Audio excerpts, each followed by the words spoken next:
Yes,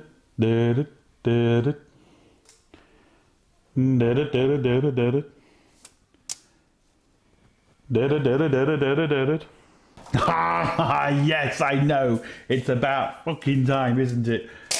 I've got it. I can assure you, if you were pissed off with waiting, how do you think I feel? Because I have to look at this every day. Frustrating. Just like everything, life gets in the way. Money, time, and all that. But anyway, we have got our head gasket. Yes, it is a 5-layer metal head gasket. It is just pure porn, as you can see, just absolutely gorgeous. Now, in our last video, we showed you how to figure out how thick you needed your head gasket for your compression ratio and how to work out your compression ratio. What I'm going to do in this video is essentially bang this on. Yes, let's get cracking. Right, what we need to do is, because this has kind of been, even though this has been covered, I've obviously been fingering it. Oh yeah, see, yeah, just no. I've been doing other things to it though. So what we need to do is we need to clean this, because obviously I've got oil in it, I've got plasticine in it, I've got all sorts of stuff in it that when I've been doing all the tests to get everything right, and it is crucially important this thing is clean. Very simple. Brake cleaner and just start spraying. I'm going to flip the engine upside down. I'm going to spray inside every single port, especially inside where the head bolts go. Make sure there's no oil, or make sure there's nothing in there, because if there's a lot of oil in there, you can hydraulic lock the bolt, you can do serious damage, which we obviously don't want to do. And we just need it clean. The cleaner it is, the better it's going to be. But don't just spray this down like that with the engine like this, because what's going to happen is it's going to go into your sump and all the crap's going to go down into your sump. You don't want that. I'm going to flip this upside down because it's on the engine stand, and I'm going to spray and spray. Not going to show you it because it's going to be bloody boring, but once I get it done, we'll turn the camera back on and we'll continue. Now, this next bit I have been waiting for a long time. Put the head on for the last time, bolt it down, let's get it going. Right, first thing you need to do is put the head gasket on. Make sure you get it the right way. You can put a head gasket on wrong, even though it might look right. A lot of head gaskets will say top, so you know that it faces that way, but this head gasket can more or less fit every way, but all the holes don't line up. So once you've got all the holes lining up and you know everything is good, then you know you've got it the right way. It is simple, but you can, just, again, you want to take your time because you don't want to be rushing this next bit. Now for the exciting bit. Let's put the head on. Now, before you put the head on, what I've done is I put all the pistons in the middle, because obviously you're going to have a couple of valves that are open and you don't want the valves to hit the pistons. We have to tighten this up from scratch anyway, so it makes no odds. I'm just putting all the pistons in the middle so I know nothing's going to hit.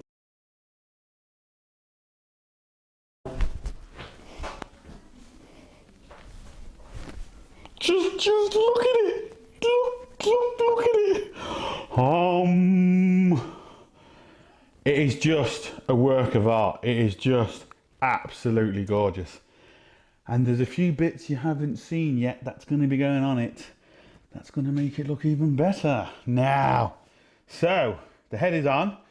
We need to get the head bolts in, tighten them up, torque them, do what we need to do, and just bask in our glory. Now what we do need to do is just make sure we've got the head gasket and the head all lined up. Just because it's on doesn't mean the holes are actually lined up. So get a torch and just kind of look down, and I can see we are not lined up. So lift it up, put it down. A lot closer, but still not there. Lift it up, put it down. I moved the head gasket that time, which is not good. Now we are very Very close.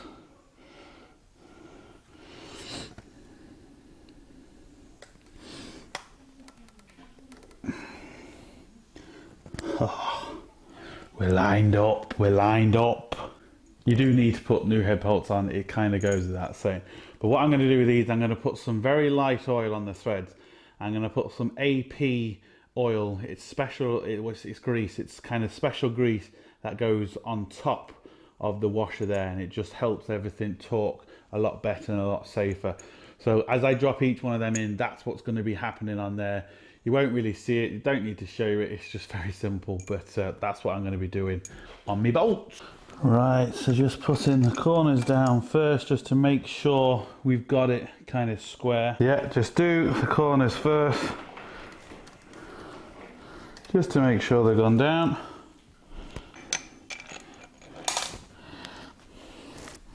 Just so then I know everything is lined up properly and we're not having to worry about if things aren't or they are.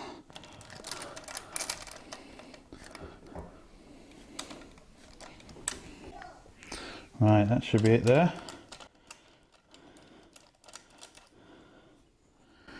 For some reason it doesn't want to go down when it should be.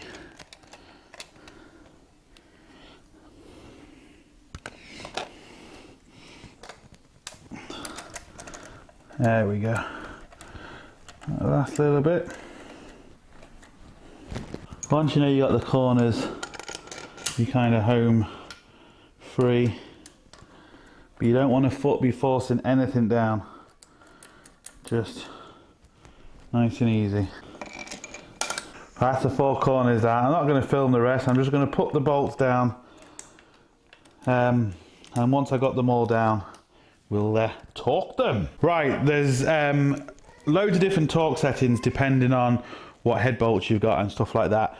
But my torque settings are, the first stage is 20 to 25 newtons, second stage is 45 to 50 newtons, then 90 degrees and 90 degrees. So I'm going to go in the middle. I'm going to go 23 newtons first, and then I'm going to go with the 50 newtons, and then I'm going to go 90. So, and what you want to do is, you need to start from the middle and cross your way out. So don't just do one line at a time, that's going to be no good. Start from the middle and do opposite corners, just like you would tightening a wheel, and that's what you need to do. So we'll just...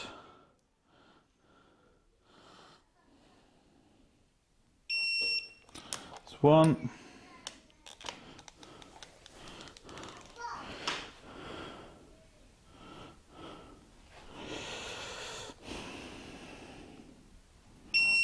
Two, 3, 4, 5, 6, 7, 8, 9, and 10. This is going to be the last one. So that's the first one. We'll go 50 next.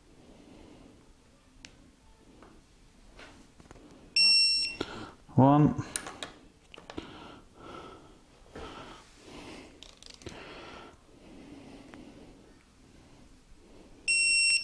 Two. 3. 4. 5. 6. 7, 8, 9, 10. Now, and you do 2 lots of 90s now. So I should be able to do the first 90 with this. I'll just put this onto degrees now. And I might have to get the bigger one out to do the second 90.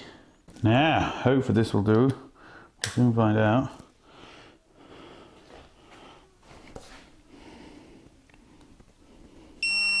Yeah,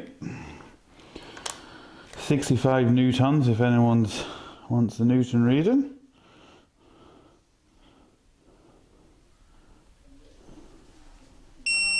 That's 3, 4, 5, 6, 7.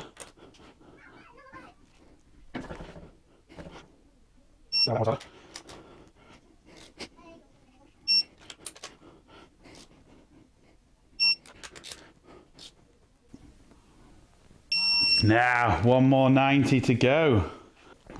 I forgot to bring my 1/2 inch torque wrench with the angle on it, but lucky enough we have this gadget which does the same thing.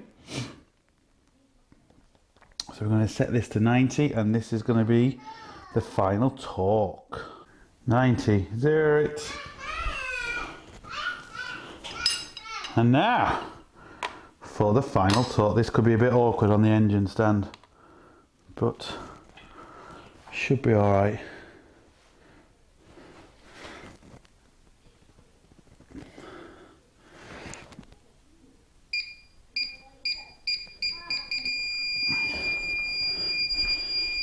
So there's one.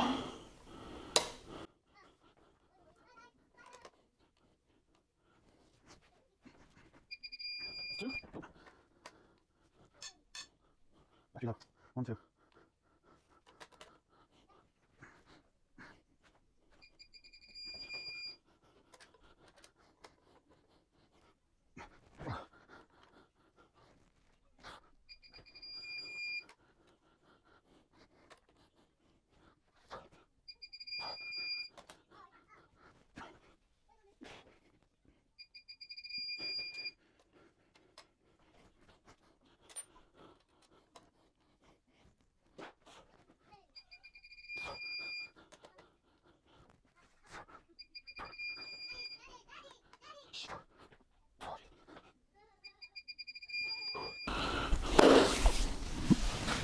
Right, we're back. Obviously a few seconds for me, or a few seconds for you, a bit longer for me. One thing I did forget to mention, well, it's a bit of a grey point. Some people say do it, some people don't. It's not in the official paperwork, but leave your head a day and come back with your torque wrench and do it to 120 newtons and make sure none of them turn, or if they do, turn them up to 120 newtons. It's not in the official paperwork. A lot of people say do it. I checked it, mine were fine, but it's kind of up to you what you want to do. The official one is what I said. But what we're going to do today is we're going to put the fan belts. We are putting the fan belts on, but we're also going to be putting the timing belt on. So I've zoomed into this as much as I can, so hopefully you can see what I'm doing. And we're going to, time this up. We have a couple of marks. I don't know if you can see just inside here. We have a mark there, mark there. We have one on the bottom, and we're going to have one for our distributor. And once we get all them lined up, we'll be sorted. Right, so the way I'm going to do it is I'm going to line up the two top first, because as you remember, I put the pistons in the middle. Then I'm going to turn the bottom crank, so that way I'll ensure I'm not going to hit anything. And what we need to do, these two arrows need to be in line with each other, but also in line with the top of the head. So we'll just do that now.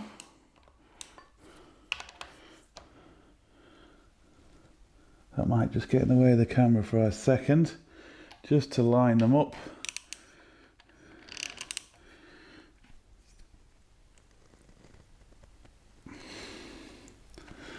Now, you might not be able to see, but the two little arrows are lined up together.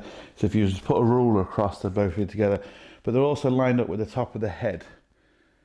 And because I've still got the actual head off, I can just check the lobes, and I can see the lobes are the highest they're going to be. So that is fine as well. As you can see, I just touched it there and it went back. So it's just on cam. So we just need to go back again. And to stop that happening, I'm going to use a special tool to lock the two top cams. This is my tool. It's out of a set, a beta set. So I might be in the way of the camera for a second, just to lock this up. Now this is designed to lock two cams. It's fully adjustable. It is a great bit of kit. There's loads of different tools you can get out there to do this job. It's just that I happen to have this, so I'm going to use what I've got. This will do any twin cam. You can also buy a really kind of a cheap one, which will do the same thing, and you buy them for individual cars. It's just obviously I do more than what, say, a normal person would do, so it's just worth my while getting something like this.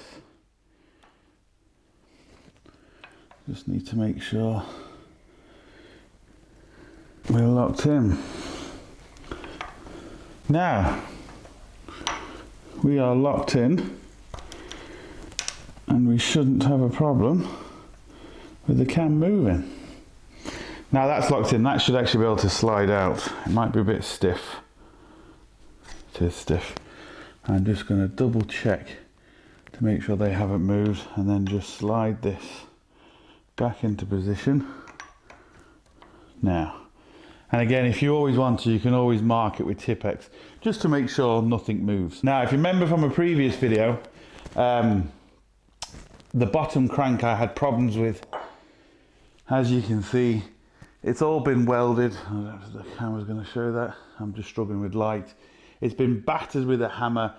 This is going to be out of balance. It's just going to be horrible. If I put it on, there's a chance I could absolutely destroy the engine. So what I got, I was looking for, say, like a new one, but they don't make them new anymore. Second-hand one's going to be more or less the same. So I went with the Motorsport one in the end. This is so much lighter, but it's balanced. It's a lot stronger, and just, well, it's a lot better. It's as simple as that. So I'm just going to lightly put this on for the minute, not fully on, just enough so I can actually turn the engine. Because what I need to do, there's a mark, you can see. I'll just take this back off so you can actually see. Now we need to, this is the mark on the engine here, and that has to line up with this little tooth. Oh, the little tooth that's just sticking out there, you can just see it. So that's what we're lining up. Then we know our pistons are top dead center. So I should hope be able to turn this by hand. Yeah. Now, our pistons are now top dead center. Again, if you're unsure, you can take out a spark plug, put it down the cylinder, put a long screwdriver and just kind of rock it just to make sure you're 100% right. Right, so we know the bottom cam is now in line. So we know the top and bottom cam is in line, but what we need to make sure is our distributor's in line, because without the distributor being timed properly, it's not going to start. Now, hopefully you can see this. It's just I'm struggling with light. Again, there's a same mark that's what's in the top of the piston, this little arrow, and that has to line up with the mark right behind it. There's like a funny oval shape, and that line's directly in the middle. And to know you got that right, we can just whip off this cap, and our rotary arm should be in the middle of, should be a mark here somewhere, and unfortunately, oh, there's the mark. Right, I'll try and put the camera over to here so you can see it, but I don't know if I'm going to be able to get it in shot. Now hopefully you can see this is the arm here, and right in it there's a mark, there's a little cut groove actually into the housing itself, and that has to be right in the middle, and that is in the middle. So we know we're good there too. So the next stage is putting the belt on. Now, if any pulley's going to move, it is going to be this one, unfortunately. Now, what I'm hoping is I can do, which maybe I can't, thinking about it. I was hoping maybe somehow, this is part of the set, and this will actually lock a single cam. Now, what I'm hoping is, and if I can get this to lock here, but I don't think I can.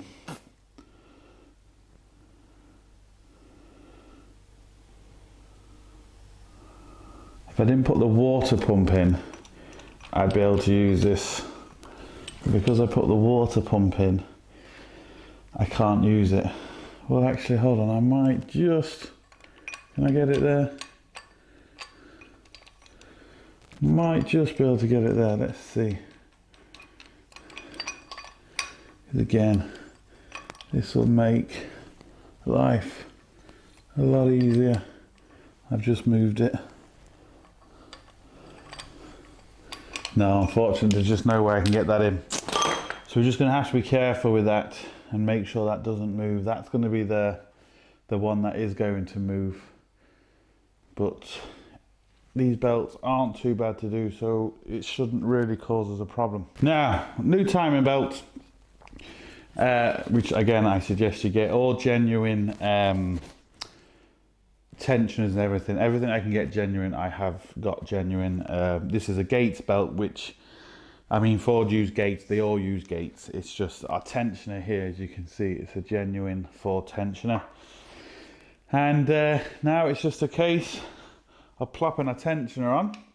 Now a tensioner is on kind of a cam. The bolt is off-centered, so as you can see, as you turn, and that's what will allow us to tighten the belt to whatever we need it to be. So what we need to do now is make sure we get this on. This can be tricky. What I'm more worried about is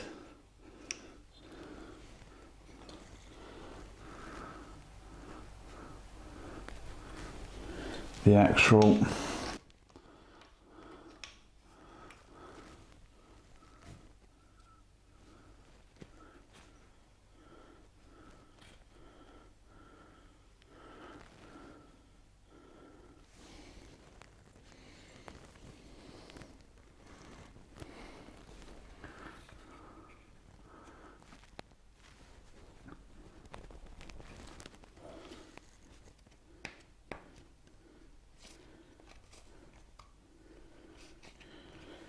now, that's where it can get a bit tricky, and I think I've just moved it again. So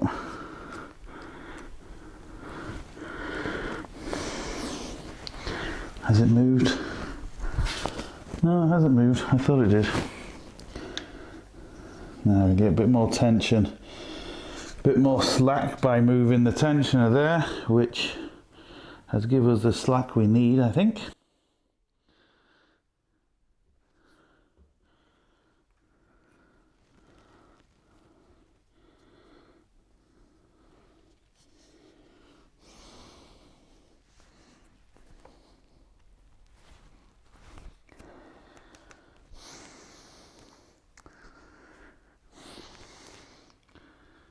Now it doesn't seem to want them to go in, so I just want to make sure nothing has moved. It did move, but I think it moved as we took it off. I do apologise if I keep getting in the way of the camera, but I just need to get this lined up properly. Now that's lined up.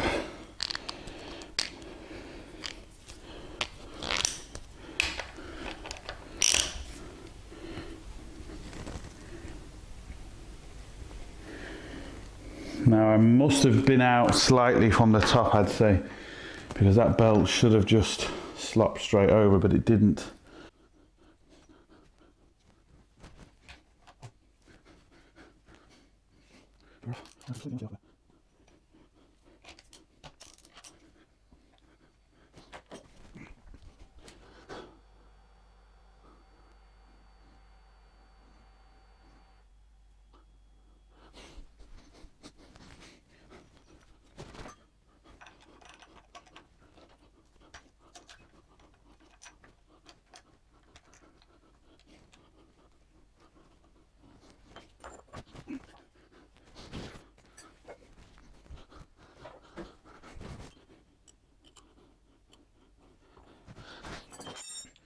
Right, we can get it around, just like that position, and hopefully it's now missing that. No, not a problem. Let's move it again. I don't know that way that. No, so hopefully now that is out of the way. There we go. Now.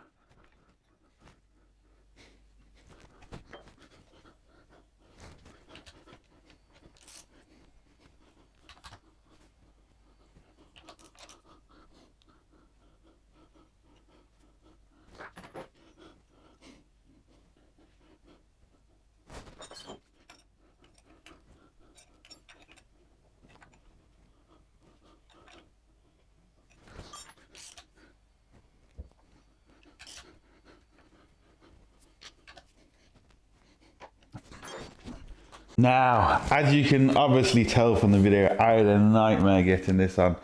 I just left it last night and I said I'll start again afresh. The problem I was having is these two marks just weren't lined up. The top belt wasn't going on properly. I finally got them lined up. I've never had so much of a problem with the timing belt. Anyway, so what I did is I was just... This morning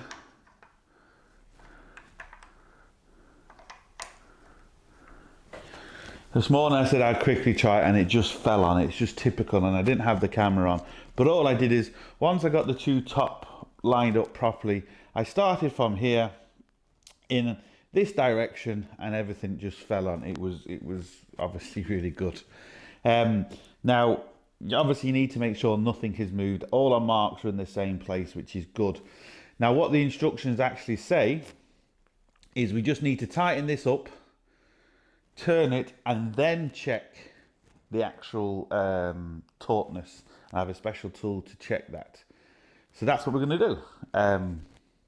Do it like it says in the book. Now, all it says is turn tensioner clockwise, do not turn it anti-clockwise till it meets the belt.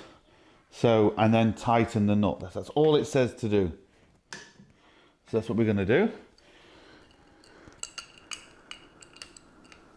So once we've kind of got it into some, so I'll be happy enough with that. Then tighten this.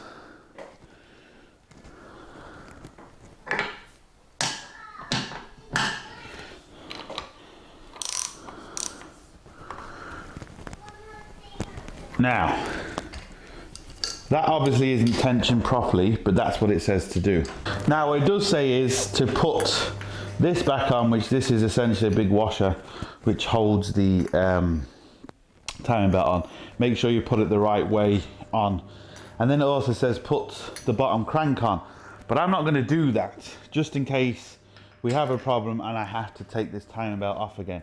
Because these bottom cranks, you need a pulley to get them off, and I don't have a pulley here with me, so I'm just going to leave that. And then it just says turn engine a couple of times, line up the marks, and then check that this is the right tension, which we're going to do. So it's not going to be the right tension, but it does say you have to loosen this and turn it back. But it doesn't say if we have to lock all the marks again. So I've never, to be honest, never done it this way. I've always done it a different way, but I'm going to do it the way the book says. And if I can't, I'm just going to do it the way I would normally do it. So, take that off. I would normally say mark it with Tipp-Ex, but I've got no Tipp-Ex because I'm at home. So I'm going to use eyeliner. And before anyone asks, yes, it is mine.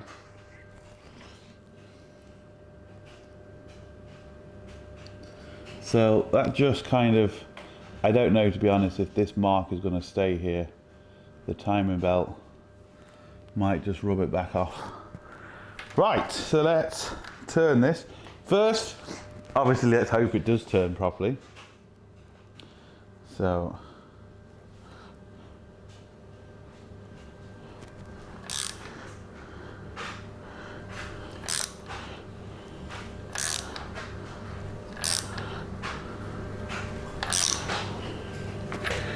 just take that off there so it doesn't get wrapped around anything.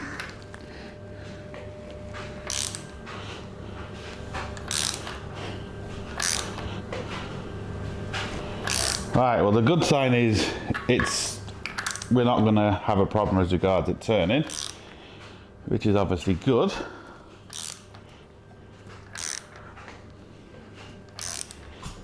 Oh, bit of compression there.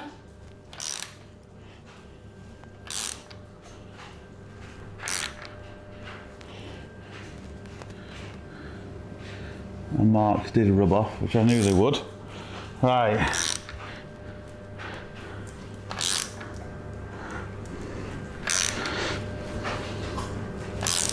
One more time and we should be back at our marks. Now, see if I can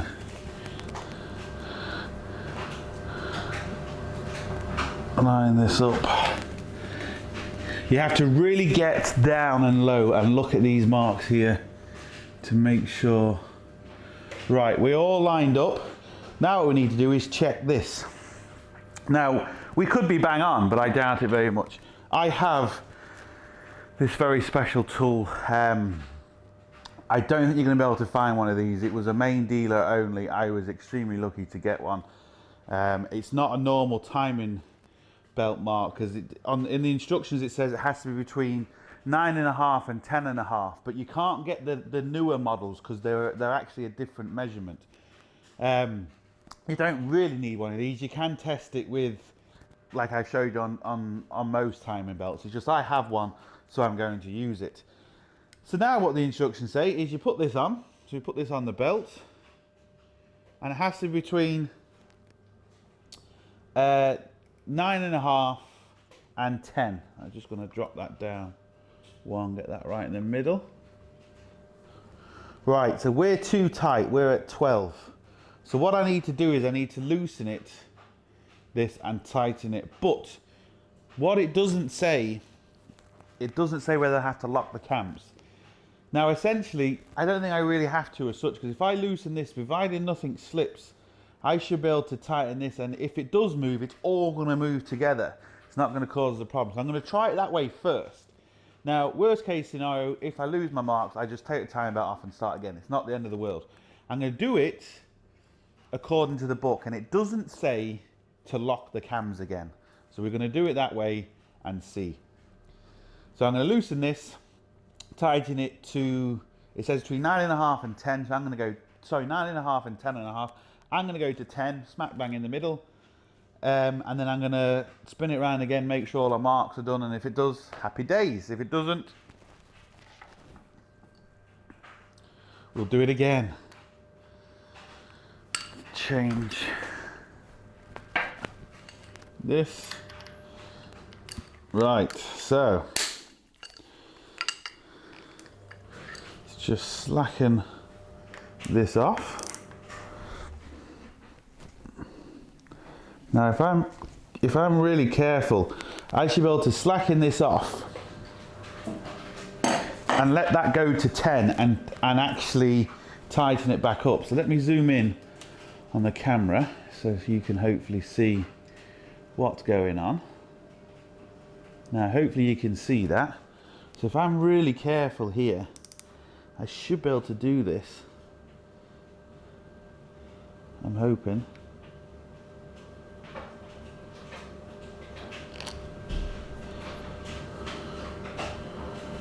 Right, it all slipped, which is a bit of a shame, but not to worry. So we'll just, now, as we can see, that is in between 10 and 10.5. So we're in spec and nothing moved. Now this did move, so I just tautened this back, but it does say to check it again. So I'm going to spin it round, check it again. And well, let's see what happens. Let's see if the torque tension is okay or bad.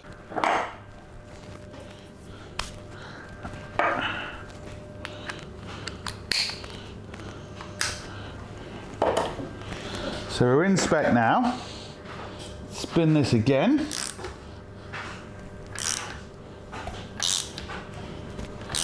We're getting compression, I can hear it, which is good. What also is good, nothing is locking, so that's obviously a good sign. Even though we've done all our checks, we know, but there's still always that bit that could, you know, be a problem.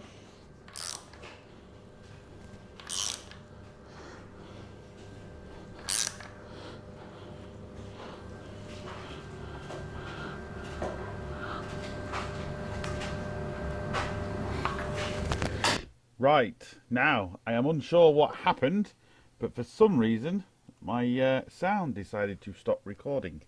So I'm doing a voiceover. I feel like really professional now doing a voiceover. Anyway, as you can see, what I'm doing is I'm just putting the tensioner back on to see what my tensioner is like. And if I can remember correctly, it was way too tight. And what I think I did is, I think initially I tightened the tensioner too tight. And as I was turning it, I was always kind of fighting a losing battle. So what I did is completely slackened it. And what I'm going to do is I'm just going to tighten it just, I mean only just touching the belt.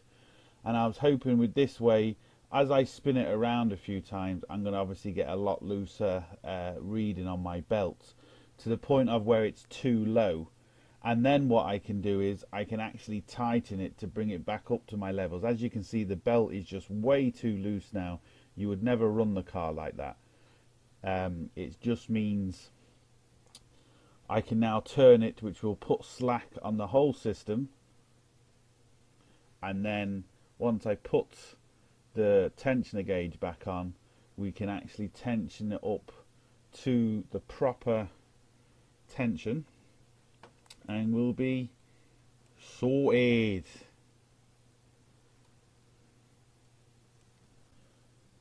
I could feel compression. I only had 2 spark plugs in, so I could feel compression, which is obviously a good sign. The other good sign is nothing is locking, nothing is hitting, so that's obviously a really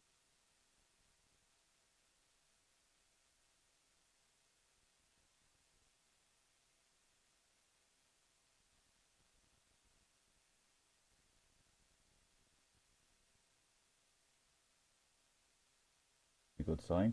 I'm just lining up the marks now with my eyeliner, which is what I use for going out on the town.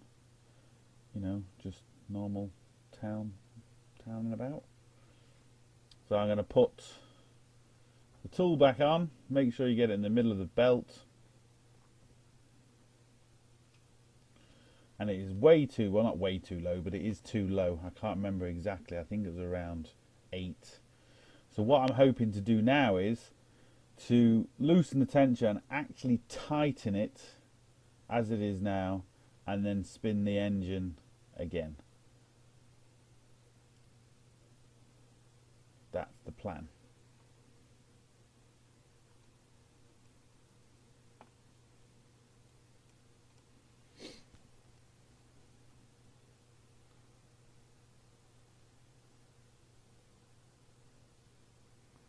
So we'll just zoom into it so we can see what we're doing. So I need it between 9.5 and 10.5. That's within spec. I think I put up to 10, but what I suggest you do is maybe just put it up to 9.5. Put it to the lower mark. You just see it's turning now. Don't worry also if the whole engine turns, because at this stage you're not going to slip on the actual cam. Nothing's going to slip. So if the engine does move, the whole engine will move, and it'll move in time. So it's not going to cause you a problem.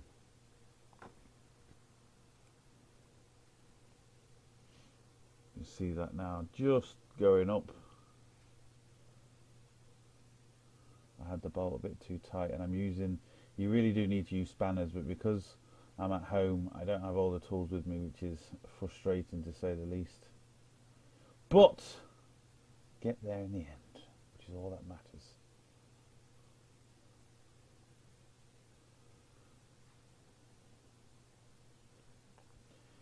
So go on, turn it up.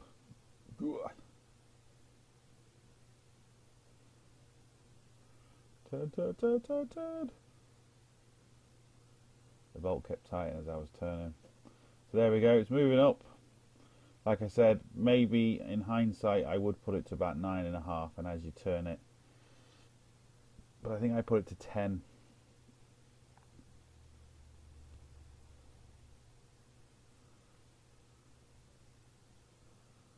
Give it a squeeze, and I think, I can't remember off the top of my head, I did say it in the video but obviously I had no sound. I think that's between 40 and 48 newtons, the tension on that centre bolt there for the tensioner. So just double checking everything's okay. In this case nothing moved, the engine didn't turn, nothing moved. All that happened was the belt got tighter and nothing turned, which was obviously good. But like I said, as long as everything turns together, it's not an issue.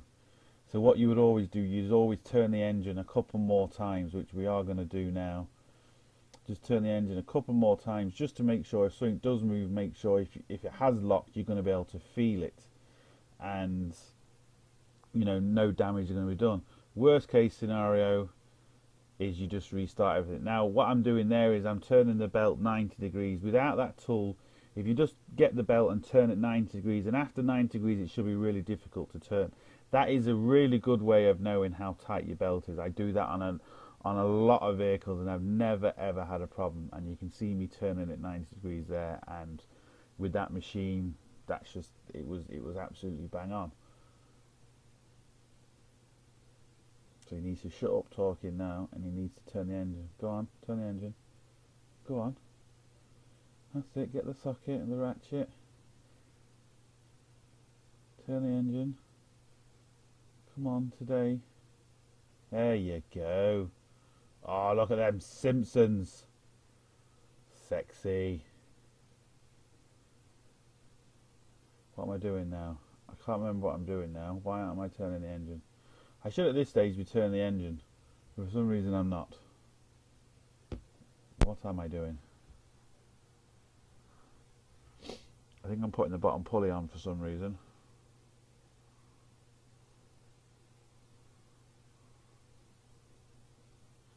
Yeah, I must be putting the bottom pulley on. So I must have been happy with what I did there. Talking crap. Just put the bottom pulley on.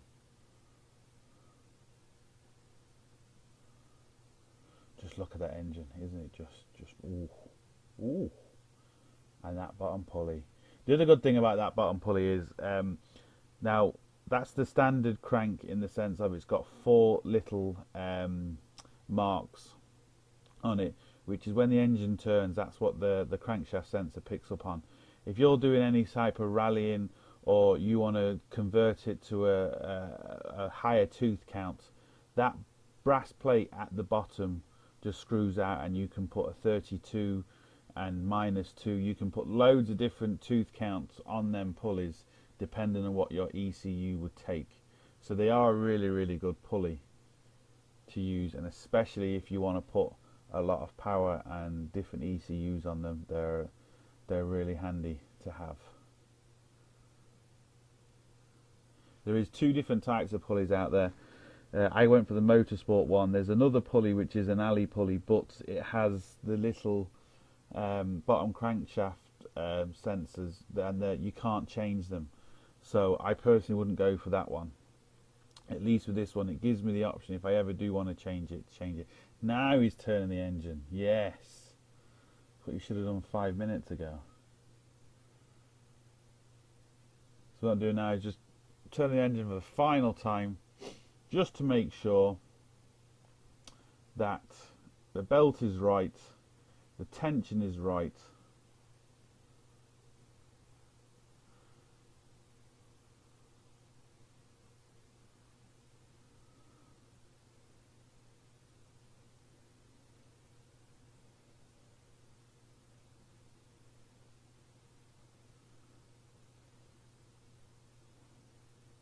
If anyone wants to know what I was using for the actual belt marks, it was Autodata. That's where I was getting all the information from, even though I've done loads of these particular type, but I just did it as the book says, just so you know exactly what it says.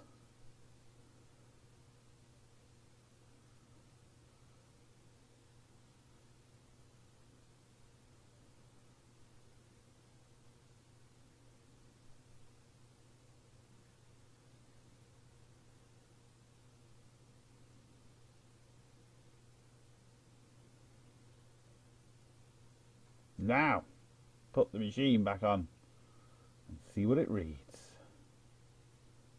If I move my fat head out of the way, you might be able to see it.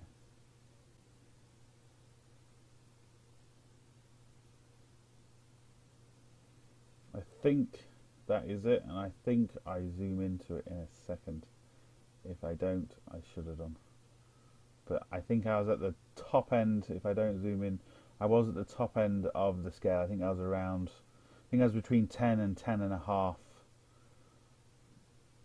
which is still within spec, which is perfect. So that's how you put the old timing belt on. Lovely. I put the bottom pulley on. I was going to put the fan belts on, but both of them are the wrong size, so I can't put the fan belt on. All I can really do now is stick the rocker cover on, and that's really it. That's going to be kind of it for this part, and nothing more I can really do. But I don't want to show that on camera yet, because there's a couple of things I want to put on and kind of reveal it rather than showing you, so you get the full effect. So what I'm going to do is I'm going to stick the rocker cover and that on, and then I'll turn the camera back on and show you what it looks like. Sorted.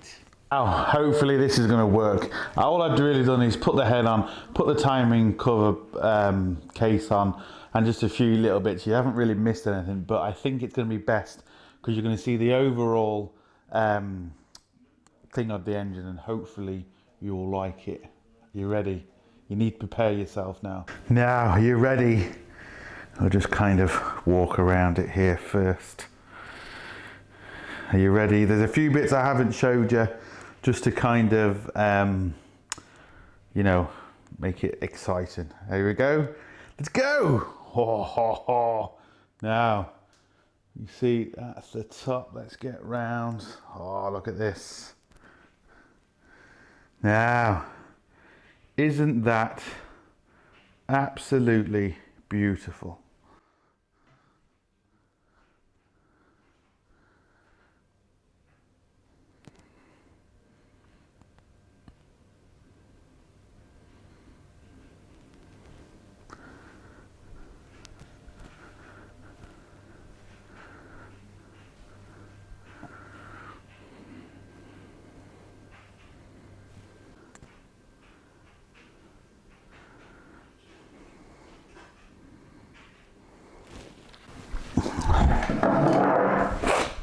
So there we go, that's it. It's not polished, so it could look obviously a lot better, my fingerprints all over it, but you get the idea.